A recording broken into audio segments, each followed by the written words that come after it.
the Spanish Castle Ballroom, built in 1931, was the home to the Northwest as far as swing music, and one of the best venues out there. And they had it started off with having a house big band, which was led by a guy named Frankie Roth up till 1942, and then his trombonist, Gordon Green, took the reins over and continued for up to 30 years of playing swing music and filling that place up. Now, the band that I play with, the Kings of Swing, started in 1944 in Cleveland High School, and they actually had to rehearse in the band director's basement because swing music at that time was considered a little risque for the public school system, but it didn't allow it in the schools. But for a little extra spending money, the guys would go out and play USO dances and all the way up through the 50s. And once they got good enough, they had the honor of playing at the Spanish Ballroom. And I remember the guys, the original members who I had the pleasure of meeting, talking about how excited they were when that happened, because it was and still is one of the premier places to ever perform in the Pacific Northwest.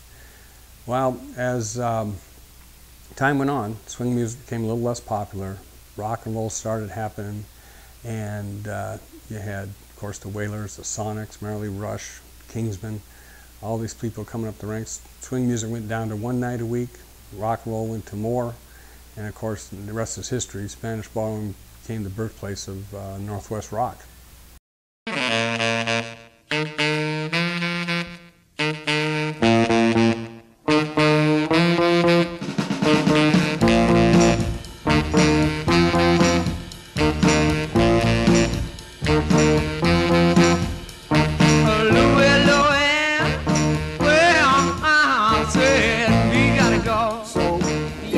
With the Wailers, we talked about where could we run dances, and we talked about the Spanish Castle. The Spanish Castle was halfway between Seattle, Tacoma, and Midway on Old Highway 99. A lovely facility, but was in dire straits because the grand old days of the traditional dance with the big orchestra and, you know, the dancing cup, that was over with. And they were starving. So I went to them and made a deal with them in which every Friday night and then Wednesday and Friday nights during the summer would be mine. And I would pay them a good figure for the rent, and so the dances got started. The first one was in near Thanksgiving of 1959 with the Wailers. And the next week I put Conway Twitty, the big country star there, and had a lineup around all the way around to get in. I said, I got something going here. And that began the weekly and then eventually the twice weekly dances at the Spanish Castle. What a reputation it established. Because it acts nationally. If they were touring, they would call and say, can I play the Spanish Castle? And so who played there? Well, the Beach Boys, Jan and Dean, Ray Charles, Fats Domino, Conway Twitty, Leslie Gore, Little Eva, and I'm just beginning. I got Jerry Lee Lewis, and Jerry was a package to work with. Oh my God, it was something different every day. But it's about 9:30, had the opening act, but it's time for him to come on. And so I'm backstage talking to the guys in his band. I said, God, where's Jerry? And because I would hire Jerry for 2 weeks at a time, playing Yakima and Tri-Cities, and Olympia, and so on. They said, well, he's still back at the hotel. And I said, but he's supposed to be going on. They said, well, you know, Jerry.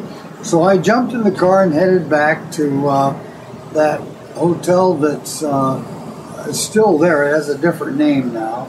And I got his room number, and I went up, and he was laying in bed watching television with a bottle of Jack Daniels in his hand, right? You know, taking a sip of Jack Daniels. I said, Jerry, for God's sake, you're supposed to be on. He says, oh, Pat, he said, the thing lasts till midnight, doesn't it? I said, well, yes, but they paid to see you, you know, and we've got an opening band, but that isn't why they said, oh, okay, what the hell, right? So he got up, put the Jack Daniels away, and got dressed and got in the car with me and took him, and he went on stage and did a good show, as he always could, even if he was intoxicated. Yeah. But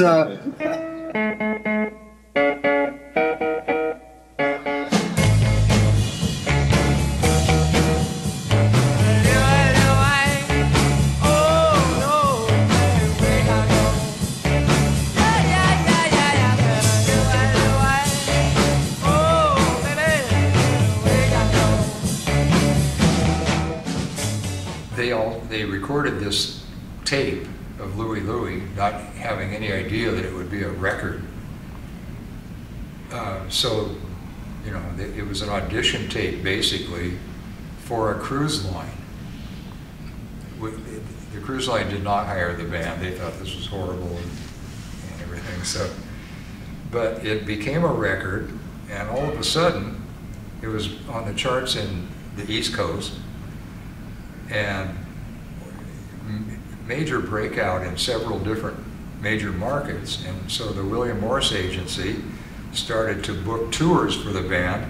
The band had actually sort of broken up pretty much, and so they had to put it back together. But Don Gallucci, who was the keyboard guy in the band, was only 15, sophomore in high school. He couldn't tour because he would have been a truant. And we all had the same sort of thing. We were all inspired by the Wailers, and we all wanted to be kind of like the Wailers. And all these bands recorded Louie Louie. I mean, everybody recorded Louie Louie. Little Bill did before the Wailers did even. We all tried to be like the Wailers, except the Raiders sounded like they sounded, Kingsmen sounded like Kingsmen. I don't think they're looking for me. And the Sonics definitely had their own sound. But yeah, I think the Wailers were kind of the most influential of the Northwest bands, really, for a whole bunch of us other bands, really.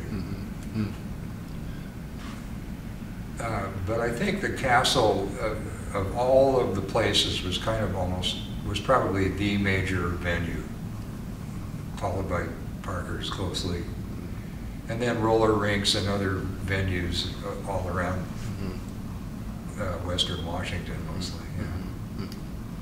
Castle was awesome, but the Castle was really a special place, and we all know that Jimi Hendrix referenced the place in his song Spanish Castle Magic. He didn't go into a whole lot of detail in that song about the place, but I've heard the stories about him going there a lot and wanting to sit in with bands, and not always was all that welcome to do so. But he eventually became world famous anyway. So. All the guys in bands would call that whole system around here the Pato Day World Dance Lineup.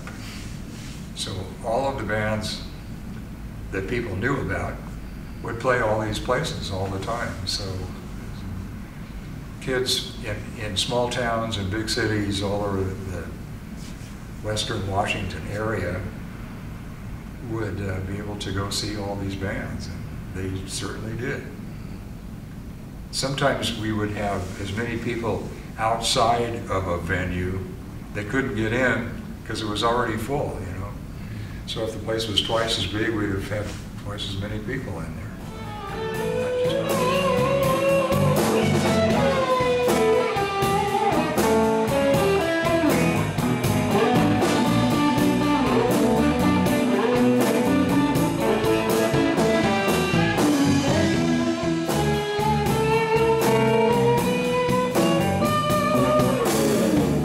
Never looked for trouble, but I never ran. I didn't take no orders from no kind of man. I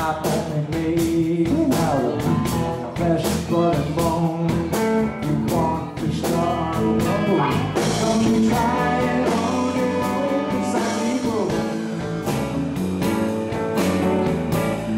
My middle name is Wolverine.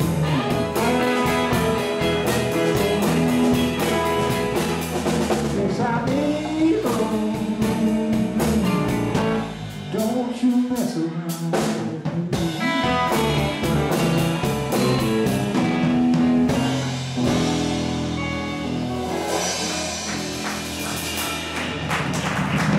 Very courteous. Thank you so much, ladies and gentlemen.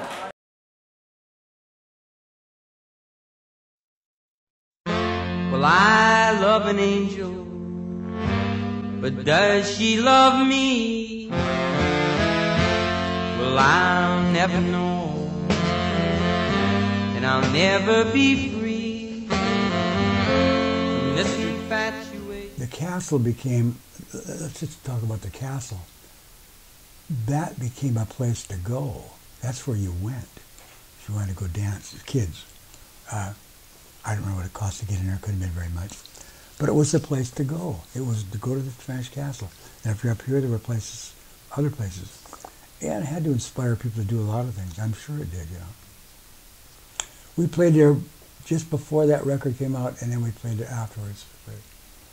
And there was a kind of a string of places we all played, a little circuit, you know. Like there was one in Seattle, one out here, one in Seattle, and Olympia, and Evergreen Ballroom and all that. So kind of it was a little tour that we could do every once in a while. When we first started, the Wailers hadn't started yet when we started. But there was like my band, the Frantics out of Seattle, the Playboys out of Seattle. There were so few. Then you get to the next decade, and you see it starting to grow. There was a lot of music coming out of this area. I don't know if it happened in other places in the United States or not, but I know it happened here because I was there. And it was amazing how much talent. Mary Lee Rush told me one time, she said, the first dance she ever went to, she said, I was about 14 years old, and it was at the Linwood Roller Rink, and you guys were playing there. And she said, I looked up and I said, that's what I want to do. And she did, you know. If it wouldn't have been for Pat O'Day, you'd have had a whole bunch of bands with no place to work. Because of Pat, he did put us in places to work, like the Castle and all the others. It was a way to learn our craft, or a way to make mistakes. You know what I mean? And I honestly believe, and I've told him this, if there wouldn't have been a Pat O'Day at that time, I don't know what would have happened. I don't think much would have happened. So we got to open with like Roy Orbison, Gene Vincent. I can't think of all of them. There were so many. And that's when the Castle, I think, then the Wailers started being there a lot. And the Wailers really were probably more responsible for the Castle being a success than any of us, because the rest of us were there once in a while, you know. But Pat had a real, he really liked the guys in the Wailers, you know, and they were a great rock and roll band. My band was more rhythm and blues. So when so he started booking the Wailers there a lot, but I know that he really enjoyed that. He enjoyed being part of that, you know. And then when my record came out, he was right there, and same with the Wailers. All of it, they'd play all of us on KJR, you know, make us all into these kind of little mini superstars, you know. And no, KJR and Pat O'Day had so much to it, and definitely with the Castle, definitely with that. And I said, is there any way I could meet Ray Charles? And he said, sure. So we went back in this room, and there he was, you know. And I think I was 15 years old. And he said, Newman said, this young man wants to meet you. And he held out his hand, and, you know, what's your name? Blah, blah. And he said, are you a musician? And I said, yeah, I am. He said, what kind of music you do? And I said, I like blues. And he just sat there for, it seemed like forever, but it wasn't. And he said, you're white, aren't you? And I said, yeah, I am. He said, that doesn't mean nothing. but you better listen to those words and show respect. Because the people that wrote those songs, it meant something to them, you know. And I've never forgot that. I'm sure it doesn't happen to me every time, but whenever I do a Ray Charles song especially, or I've always had a real interest in blues, I try to really put my heart into it as much as I can, because I think it was great advice, and it was true. You know.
I'll tell you what brought the end to the Spanish Castle.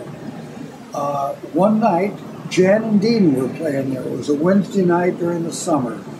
And a mother pulled up across the highway and let her three children, 3 girls out, her daughter and 2 other girls, and they ran across the highway to get in line to buy the tickets for Jan and Dean, and they didn't make it. And they were struck by a truck, and all 3 were killed. Oh, what a blow, because the Spanish Castle just had the perfect reputation up until then. And suddenly that happened. And then on the heels of that, but 3 weeks later, the young man who'd been drinking beer in the parking lot pulled out of the parking lot and hit a car head on. And there was another fatality, and Spanish Castle had lost its magic. And so castles made of sand fall in the sea eventually.